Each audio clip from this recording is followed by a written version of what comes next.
जय हिंद दोस्तों। नरेंद्र मोदी का यूक्रेन और पोलैंड का दौरा खत्म हो चुका है और इस दौरे में सबसे इंटरेस्टिंग बात यह रही कि अजीत डोभाल जो कि हमारे एनएसए हेड हैं, साथ ही साथ EAM external affairs minister Jaishankar साहब भी मौजूद थे। अब इन दोनों की मौजूदगी ये बताती है कि वॉर एंड हो सकती है। नरेंद्र मोदी इससे पहले रशिया गए हुए थे, इसके बाद अभी यूक्रेन विजिट कर चुके हैं। अब बातचीत होगी जेलेंस्की और पुतिन के बीच में।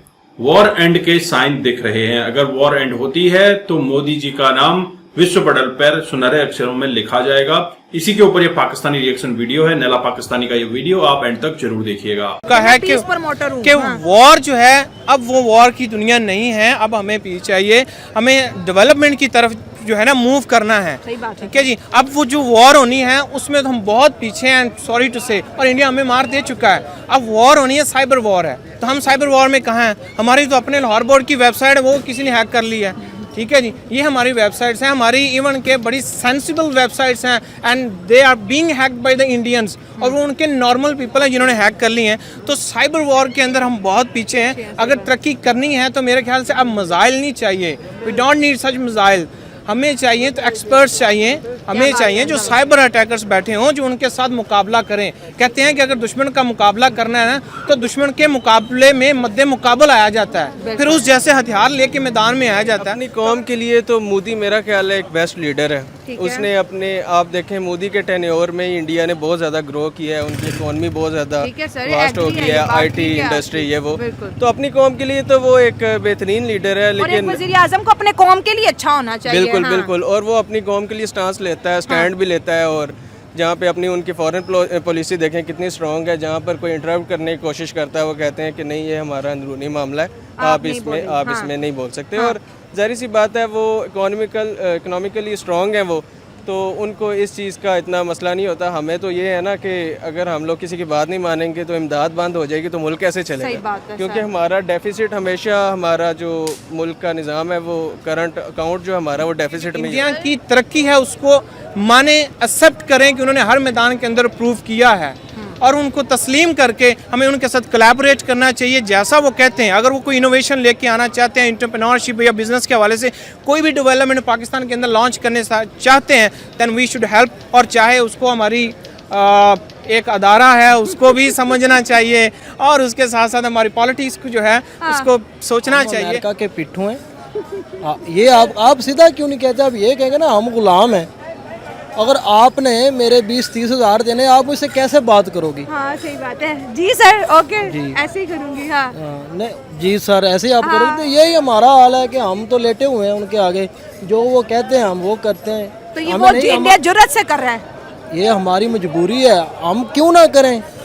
हमारी मजबूरी है, हमने करना ही करना है। लीडरशिप में देखिए इंडिया इस टाइम पे आपके लिए एक प्रोग्रेस्ड कंट्री के तौर पे उभर है, जिसको हम डेवलप्ड कंट्रीज कहते हैं। सही है तो जो हर उनकी इनोवेशन देखें आप किसी भी पर्सपेक्टिव में, तो इंडिया हर मैदान के अंदर जो है वो अपनी डेवलपमेंट को और अपने आप को ये परफॉर्मेंस दिखा रहा है, और जिसके पीछे क्रेडिट जो है वो अनडाउटेडली जो है वो नरेंद्र मोदी को जाता है। और इंडियन जो उनकी पॉपुलेशन है वो भी मोदी के ऊपर फख्र करती है। अगर हम बात करें, अब छोटी सी है, इसी के रिलेटेड ही है कि इंडियन करेंसी जो है वो 20 कंट्रीज के अंदर चल रही है। अब ये भी देखें ना कि किसी 20 ममालिक के अंदर एक एशियन कंट्री की करेंसी चल रही है, जिससे जाहिर होती है कि उनकी डेवलपमेंट, उनकी सोच, उनका विजन किस कदर ज़्यादा, और उनकी कोलैबोरेशन कैसी है। बात होती है कोलैबोरेशन की, तो वो हर तरह से कोलैबोरेट कर रहे हैं। और जितनी बड़ी इकॉनमी है, रशिया जो है वो ऑब्वियसली इन फ्यूचर उनके साथ बहुत बड़ी कोलैब करना चाहता है, बिज़नेस के हवाले से भी,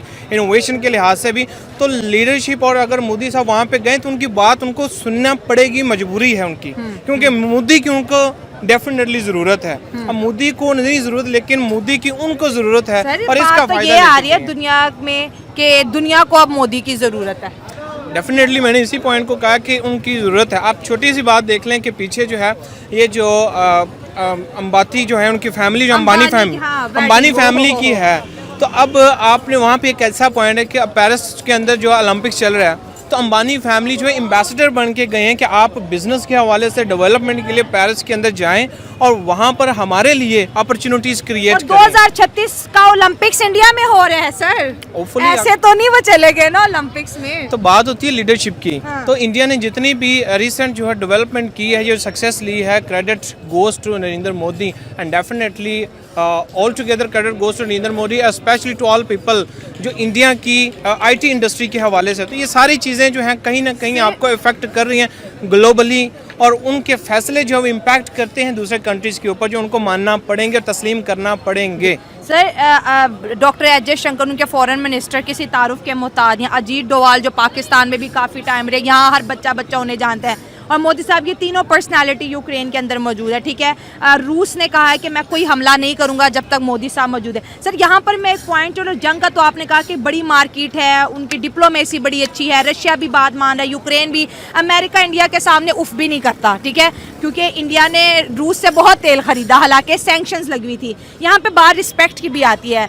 ग्लोबली मोदी साहब को दुनिया जो है एक रिस्पेक्टेबल लीडरशिप के नाम से जानती है, एक इन्फ्लुएंस लीडरशिप के तौर पे मानती है, तभी तो वो एक ऐसे जोन, वॉर जोन के अंदर कौन सा वजीर आजम जाता है? डेफिनेटली देखें, पहली चीज़ होती है आपका करिस्मेटिक लीडर, ठीक है। सेकेंडली आपका जो है वो उनके अंदर इन्फ्लुएंशियल कितना है और वो कितना ज़्यादा इनकलाब ला रहे हैं। तो वो रिसेंट देख रहे हैं कि जो नरेंद्र मोदी की जो लीडरशिप के अंदर जितनी इंडिया ने रिसेंट डेवलपमेंट की है, सक्सेस की है, तो उनको मानना पड़ रहा है, और मानना भी अच्छा है। रशिया को अपने, ये एक चीज़ ज़हन में क्लियर कर लें कि ये जो कंट्रीज हैं ये सिर्फ अपने पर्सनल बेनिफिट्स देखते हैं, और उनको देखने भी चाहिए सर, तभी तो आगे बढ़ेंगे। मोदी से अगर कहीं ना कहीं नजर आ रहा है और आना भी आ रहा है और बिल्कुल आ रहा है, तो उन्होंने अपने बेनिफिट्स देखने हैं, उनको क्लच करना है, मोदी को कैचअप करना है, एंड दैट्स इट।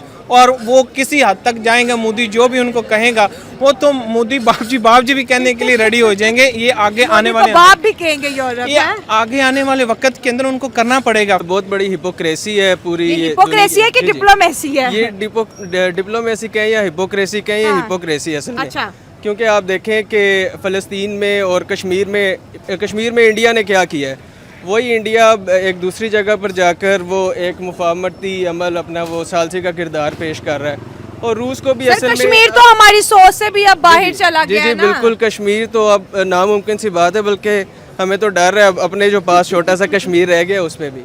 और दूसरा ये भी एक, रूस को भी अपने ना बैकफुट पे आने के लिए कोई एक स्ट्रॉन्ग स्टांस चाहिए था, और उसका इंडिया के साथ बहुत अच्छा एक तजारती वो ताल्लुक है, बिल्कुल। हाँ, तो वो इस चीज़ को कैश करेगा और वो खुद पीछे हटेगा।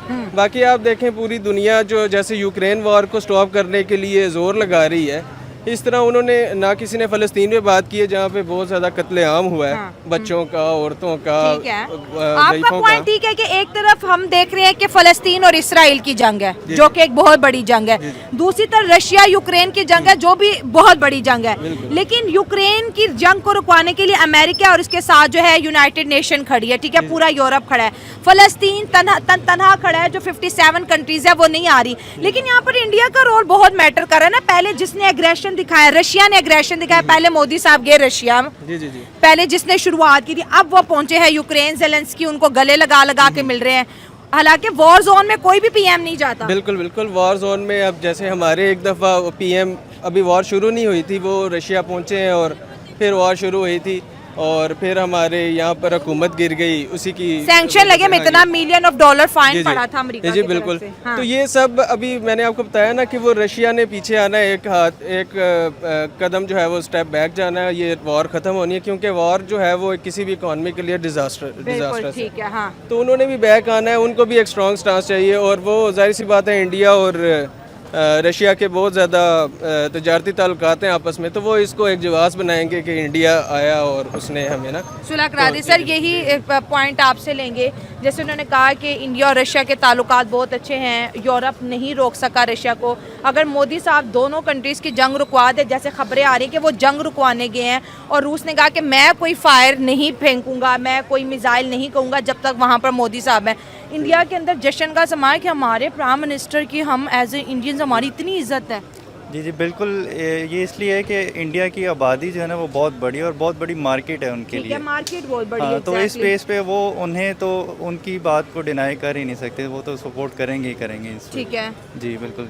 तो ये जंग क्या मोदी साहब रुकवा देंगे? हालांकि उन्होंने पहले कहा कि मैं रशिया यूक्रेन के वॉर के बीच मीडिएटर का रोल नहीं प्ले करेंगे, लेकिन फिर भी आप अगर वो शुरुआत कर रहे हैं तो सर इसका मतलब है कि वर्ल्ड उन्हें एक बहुत ताकतवर लीडर मान रही है।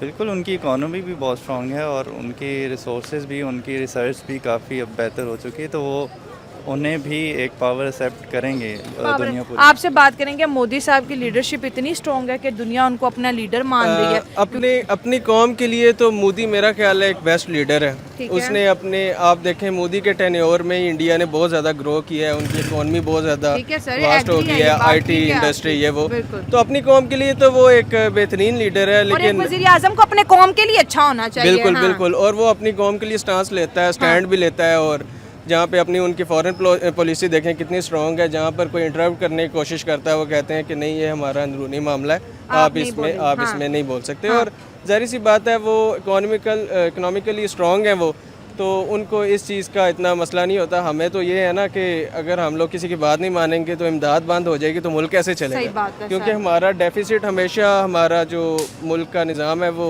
करंट अकाउंट जो हमारा वो डेफिसिट में ही होता है। सर इंडिया पर अमेरिका ने भी उसी तरह ही प्रेशर डाला जैसे हम पे डाला था कि रशिया के साथ डील की तो इतने $1 मिलियन का आपको नुकसान होगा, हम आपकी, वही आपकी वाली बात है, एयर बंद करके सेम धमकियां उन्होंने इंडिया को भी लगाई थी। उन्हें रत्ती भर फर्क में सबसे चाइना से ज्यादा ऑयल इंपोर्ट किया है रशिया से उन्होंने, जी, और बिल्कुल। फिर आगे उसको रिफाइन करके यूरोप को भेजा महंगे दामों। आप देखें यूएस की भी जो बड़ी बड़ी इंडस्ट्रीज हैं उनमें सीईओज वगैरह इंडिया के बैठे हुए हैं। हाँ, ये उनकी तो अपने हाँ। भी, अब एक दो घर हैं, एक घर को मैं चलाता हूँ और एक घर जो है कुछ ना कुछ फ़ायदा मुझे भी देता है, वो मेरा मोहताज नहीं है। तो मैं दोनों घरों की अगर वो पैसे रोकने की कोशिश करूँगा ना, जो खुद मुख्तार है वो कहेगा तो जाते हो तो जाओ भाड़ में, और जो होगा मेरे उस पर चल रहा होगा वो कहेगा नहीं नहीं मैं तो इसका मुतहम्मिल हो ही नहीं सकता। हाँ, तो वो फिर पाकिस्तान को इस तरह के जो है ना वो जाहिर सी बात है। तो दोस्तों आपने ये वीडियो देखी और आपको आइडिया लग गया होगा कि पाकिस्तानी समझ रहे हैं कि भारत की क्या इंपॉर्टेंस है दुनिया में, और दुनिया के देश भी ये समझ पा रहे हैं कि नरेंद्र मोदी की अगुवाई में भारत किस कदर आगे बढ़ रहा है।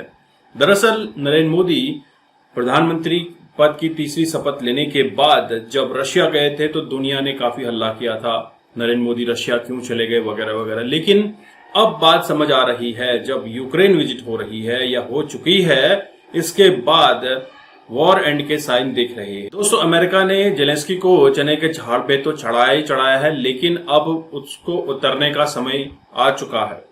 नरेंद्र मोदी उसको चने के झाड़ से उतार रहे हैं, और वॉर एंड अगर होती है रशिया यूक्रेन के बीच में तो कहीं न कहीं नरेंद्र मोदी का बहुत बड़ा रोल यहाँ पे प्ले हो रहा है। नरेंद्र मोदी, अजीत डोभाल और हमारे विदेश मंत्री एस जयशंकर साहब ने सही तरीके से जेलेंस्की को समझा दिया है। दोस्तों अगर यूक्रेन रशिया के बीच में ये वॉर खत्म हो जाती है तो यहाँ पर मोदी जी का नाम विश्व में स्वर्णिम अक्षरों में लिखा जाएगा। नरेंद्र मोदी जी भरपूर कोशिश कर रहे हैं कि ये वॉर खत्म हो, क्योंकि इसका असर भारत के बिजनेस पर पड़ रहा है। असर इस वजह से कि अगर हम यूक्रेन के साथ डील्स कर लेते हैं, यूक्रेन की कंपनीज अगर भारत में आती हैं, जैसे कि उन्होंने बात किया है कि आप अपनी कंपनीज को भारत में भेजिए, भारत में अपना बिजनेस सेटअप कीजिए, और अगर यूक्रेन वॉर में रहेगा तो कुछ जो जॉब जनरेट होंगी, कुछ हमारी इकोनॉमी को बूस्ट करने में जो यूक्रेन मदद करेगा।